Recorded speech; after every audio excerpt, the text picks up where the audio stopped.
Alright, so today I just briefly wanted to talk about the current spread of Islamophobia in the US and just across the world in general.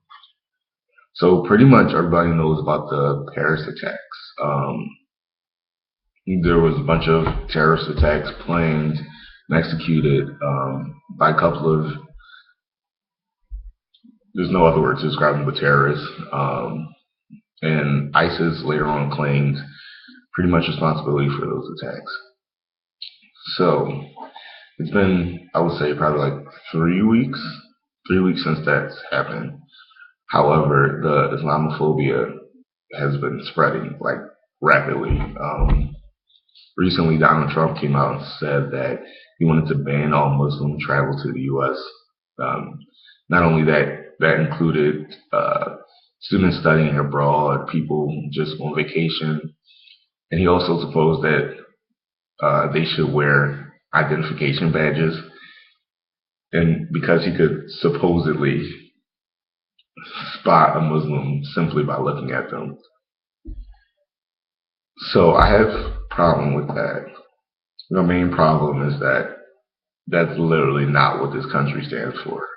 Even the press secretary said that that pretty much disqualifies him from being a presidential candidate just because of his biases and prejudices that he holds currently. Not only that, it's a slippery slope by going down that road.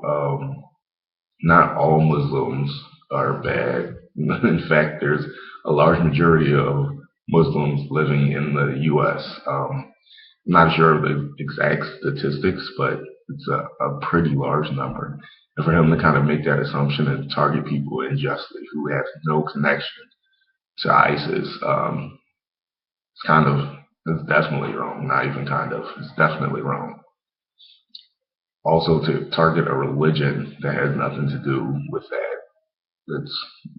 it's definitely wrong as well. A lot of people see the religion in connection to terrorism. However, the religion actually preaches and practices peace. However, people, just like with Christianity, usually twist the words to fit their own narrative or agenda.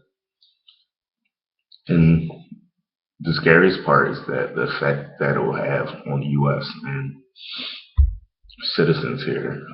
Yesterday, I want to say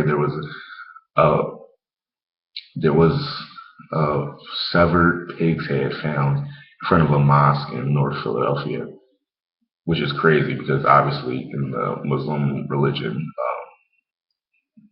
in the Islamic religion, you can't eat pork, I think, yeah. So it was kind of a symbol, which is very aggressive, it's pretty much a hate crime. And that's the words I'm going to use to describe it because there's no other way to say it.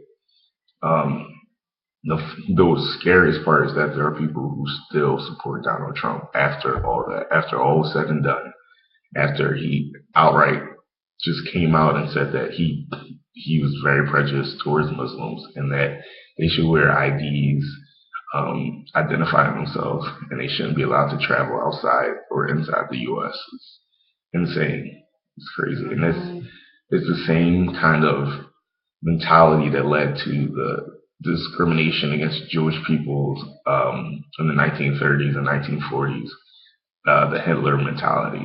It's the same kind of discrimination that led to the enslavement of Africans to create the New World because we saw those people as other. We didn't connect with those people.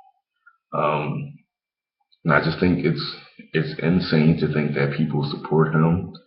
It's not that insane to think that he holds that ideology and that logic and that rationale, but it is extremely insane to think that people are still supporting him. After interviewing a bunch of his supporters after the rally, people actually agreed and they thought it was actually like great. They pretty much no one that they showed on television disagreed with his logic or his suggestion. I just think we all need to reevaluate, just take a step back and think, is the persecution of religion or or followers of that religion are really worth it. Because if that's the case, then I shouldn't be here. Anyone who's not native to the land shouldn't be here at all. So that includes Europeans too. I just think we need to take a step back and definitely not elect Donald Trump as a candidate. Yeah.